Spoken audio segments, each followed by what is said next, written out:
Que Jesus nos envolva todos nesse momento, que estamos aqui reunidos mais uma vez nessa casa de amor, de caridade, que possamos agradecer a Deus pela oportunidade de aqui estudarmos as suas leis. E o nosso estudo de hoje é sobre as leis morais.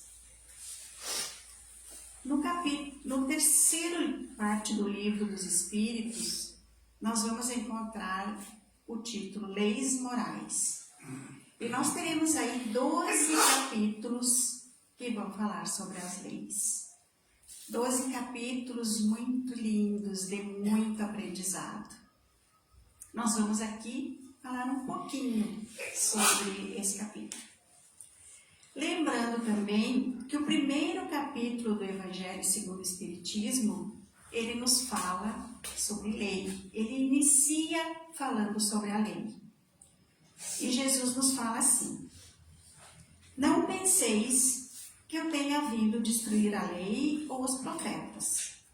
Não os vim destruir, mas cumpri-los. Porquanto, em verdade vos digo, que o céu e a terra não passarão, sem que tudo o que se acha na lei esteja perfeitamente cumprido, enquanto reste um único iota e um único ponto. Iota é a menor letra do alfabeto grego. Então, não se passará nem um pequeno ponto sem que seja cumprida toda a lei. Então, nós pensamos assim: o que é uma lei? Então, uma lei é um conjunto de normas, de regras, de prescrições, de obrigações que nós colocamos para que possamos viver em sociedade. Então, essas regras estão nas nossas relações ou são internas. As internas, então, a gente chama de lei da consciência ou leis morais. São, então, os princípios. E aí nós vamos ter, então, a lei divina e a lei humana. A lei humana é uma regra de direito, né, instituída por uma autoridade que vai se tornar obrigatória. Para quê? Para manter a disciplina, para manter o regramento, para manter a melhoria de um determinado grupo, de uma determinada comunidade. De uma determinada comunidade, por quê? Porque a lei humana, ela é temporal e ela é específica. Ela é específica para aquele determinado grupo. Nós podemos ver que a lei no nosso país é diferente da lei lá dos Estados Unidos, da lei da Ásia, porque contempla aquele grupo. Então, ela contempla tempo e espaço. Ela é mutável, ela pode mudar de acordo com o período, de acordo com a variação dessa comunidade. E a lei divina? A lei divina, ela é universal, ela é imutável, ela foi criada por Deus, por isso ela é eterna, eterna como seu Criador. Então, enquanto a lei humana é temporal, é mutável, a lei divina é universal e ela é imutável. Então, dentro da lei divina, nós vamos ter as leis físicas, que é aquela lei que rege toda a matéria bruta. Então, a natureza, o universo. Então, quando a gente assiste aqueles programas de televisão sobre o universo, e a gente vê a beleza do universo, a uniformidade, a gente não precisa se preocupar que a lua vai se chocar com uma estrela, será que o sol não vai esquecer de aparecer? É tudo perfeitamente. Então, são as leis físicas, as leis que regulam a matéria. E aí nós vamos ter a outra lei, que é a lei humana. humana, que é aquela que diz respeito ao homem, que diz respeito ao ser humano. Então, ela vai tratar da relação que existe eu comigo mesmo, eu com o universo, eu com Deus, com a divindade, e eu com o outro. Como que eu me relaciono com o outro? Então, essas leis, elas vão ditar o nosso comportamento moral. Então, lá no Livro dos Espíritos, na questão 614, a pergunta é o seguinte: o que se deve entender por lei natural? E a resposta é: a lei natural é a lei de Deus. É a única e verdadeira para a felicidade do homem.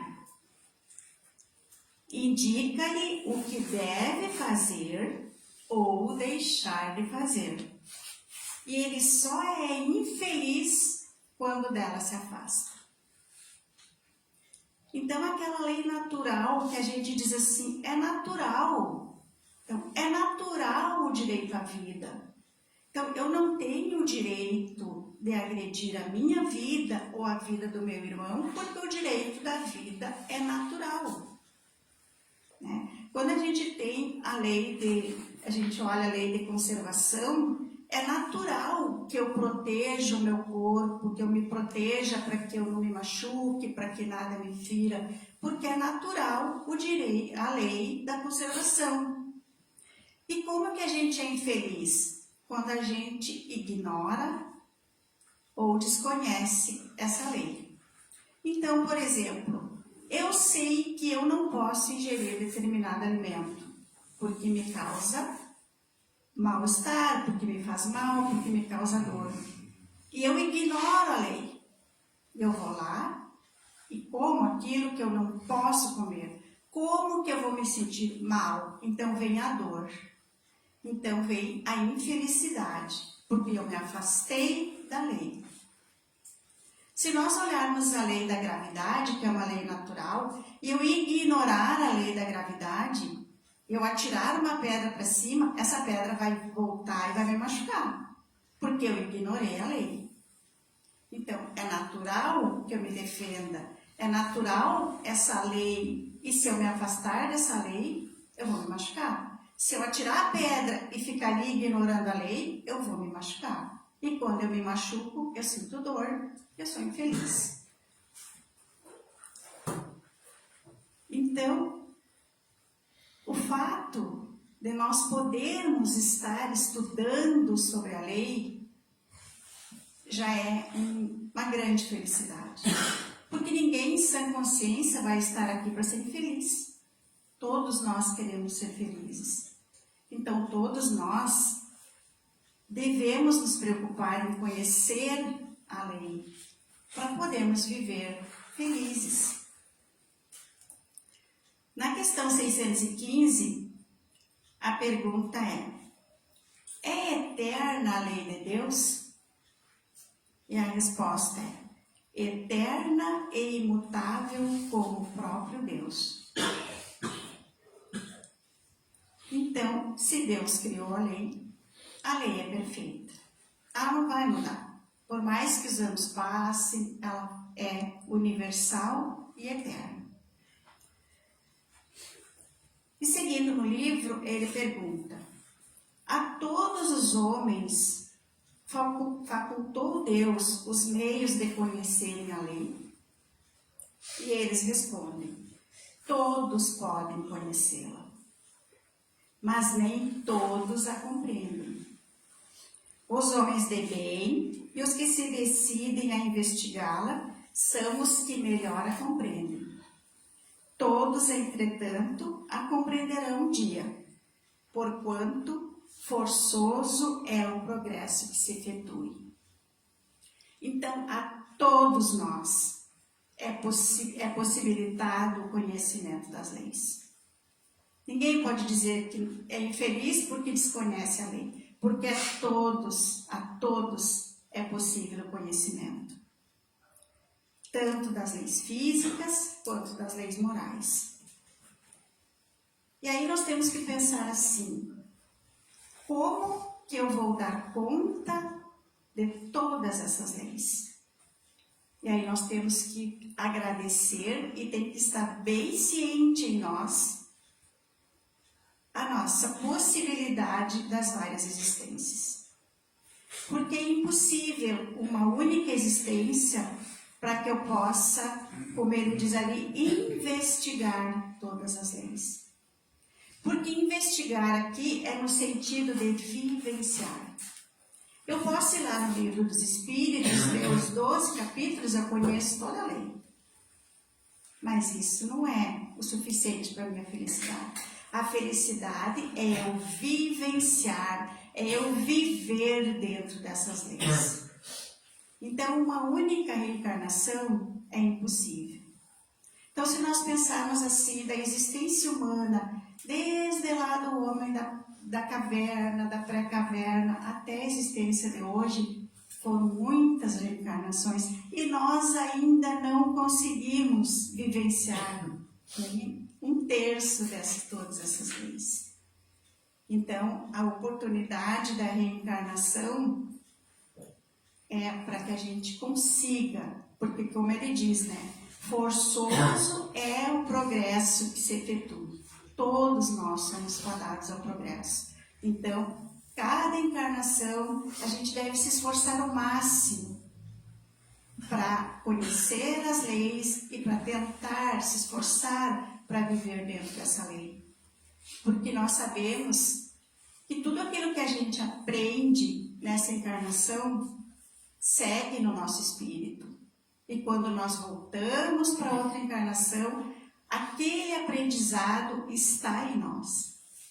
Então, muitas vezes a gente vê uma criança ali e a gente diz, nossa, mas ela é na música, ela pega o violão e tira de ouvido, ninguém ensina. Que dom! Não é um dom. Porque Deus não escolhe privilegiados. Ele não vai dar dom para um e não vai dar para o outro. É o conhecimento adquirido daquele espírito que está armazenado lá nas suas memórias. E quando ele diz assim, nem todos a compreendem. O homem de bem e os que se decidem a investigá-la são os que melhor compreendem. Então, muitas vezes a gente ignora as leis, não é pelo desconhecimento, mas é porque nos favorece. Fazer de conta que não sabe, é mais fácil. A gente não precisa se esforçar tanto para viver dentro daquela lei. É como quando o médico diz assim para nós, você não precisa de remédio. Se você controlar a alimentação, você dá conta, não precisa do remédio. E a gente diz assim, não, me dá um remédio aí. Me dá um remédio, é mais fácil. A gente não se esforça, só que aí a gente não cresce, a gente não aprende. Então, a lei do menor esforço não nos ajuda em nada. Não nos faz crescer, não nos ajuda a aperfeiçoar. Investigar é no sentido de estudar a lei, mas é estudar, ler, sentar, refletir e começar a pensar nas nossas atitudes, como eu estou cumprindo essas leis, como eu estou vivenciando esses ensinamentos que o Cristo deixou. Isso é investigar, é vivenciar. E aí nós vamos percebendo o que eu estou fazendo, o que eu posso melhorar. Será que eu posso tolerar mais? Posso perdoar mais?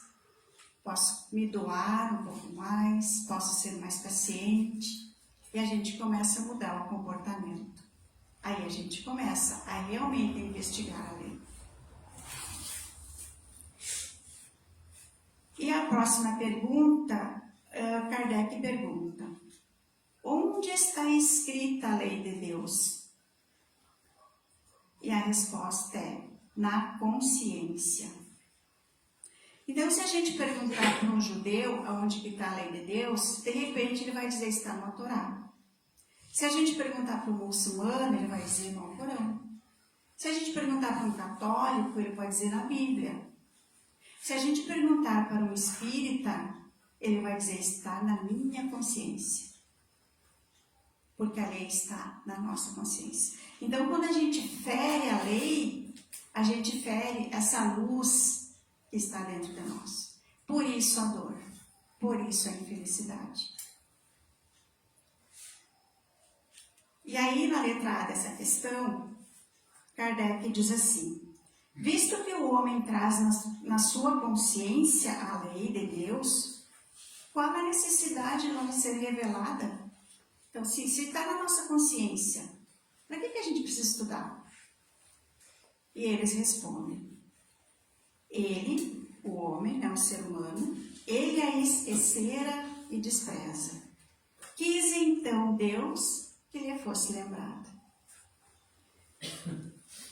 Então, todas as vezes aqui que a gente fala sobre Deus, a gente fala sobre essa grandeza do seu infinito amor que Ele tem por todos nós. E a gente sabe que Ele colocou em cada um de nós a centelha do amor.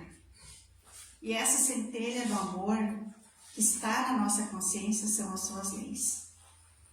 Porque mesmo que a gente não tenha estudado a lei, quando a gente pratica algum ato, a gente sabe se está certo ou se está errado.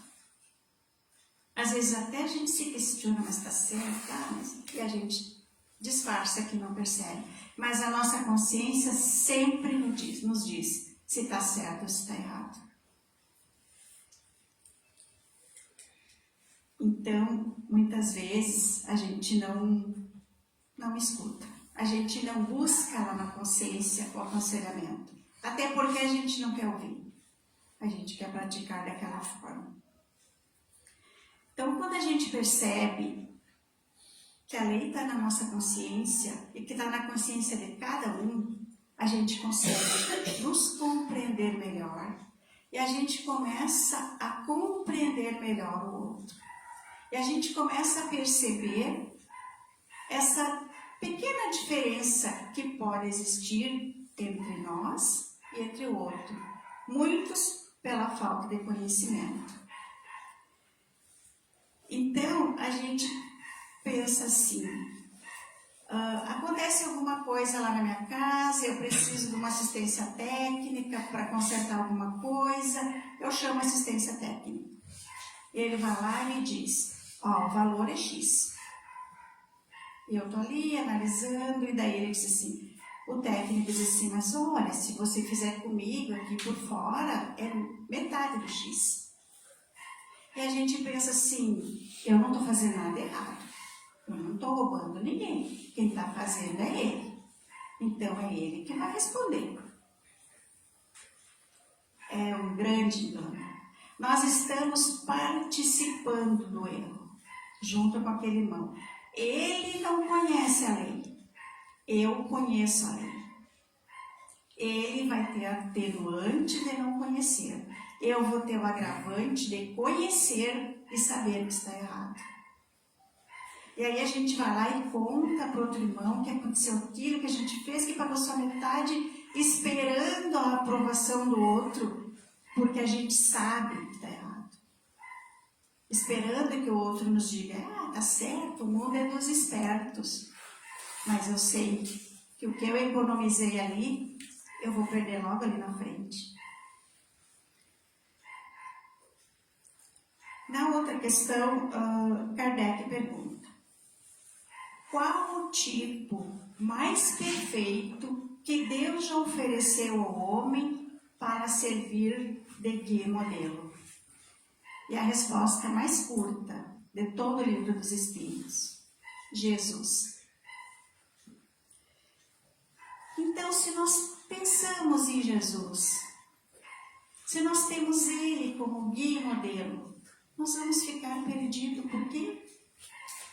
Se nós temos na nossa consciência as suas leis, se nós temos na obra do Espiritismo, onde nós podemos aprender e nos informar, não tem por que nós nos perdermos.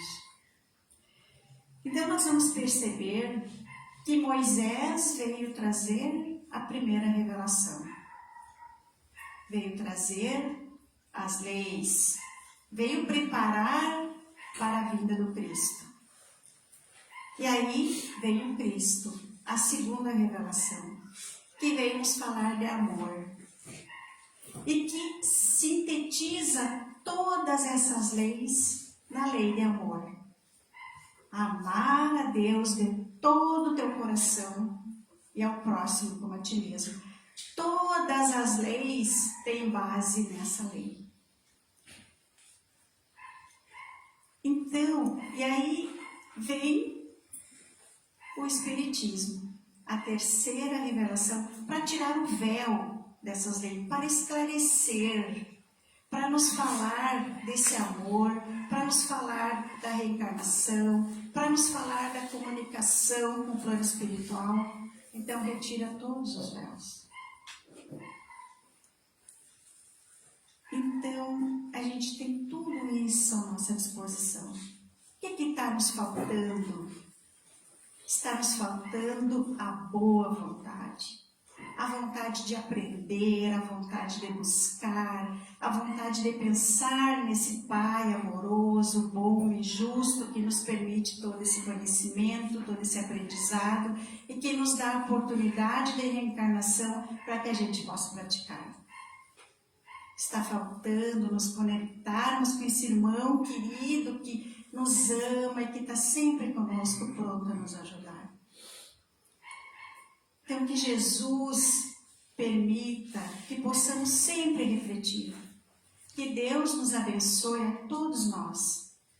E que instigue sempre em nós a vontade de buscar, a vontade de aprender, para que possamos aproveitar bem a nossa reencarnação, vivendo o máximo possível que nós pudermos dentro das leis morais. Que assim seja.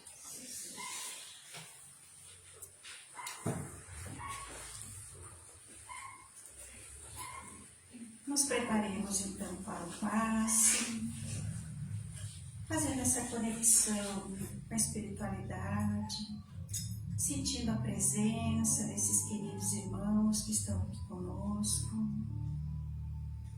sentindo a presença do nosso anjo da guarda, que coloca a mão nos nossos ombros e à nossa frente, nosso amado Mestre, que nos olha e que sai uma luz do seu corpo físico e espiritual que ilumina toda essa sala, que ilumina todo esse ambiente. Ele coloca as mãos sobre a nossa cabeça e nós sentimos esse imenso amor que entra pela nossa cabeça, que nos ilumina, que nos equilibra, que nos refaz, que nos dá coragem, força, que enche o nosso coração de amor. Nós nos sentimos confiantes e com muita gratidão nós dizemos: obrigada, Mestre, esteja sempre comigo e me permita o aprendizado e a vivência no bem. Que assim seja.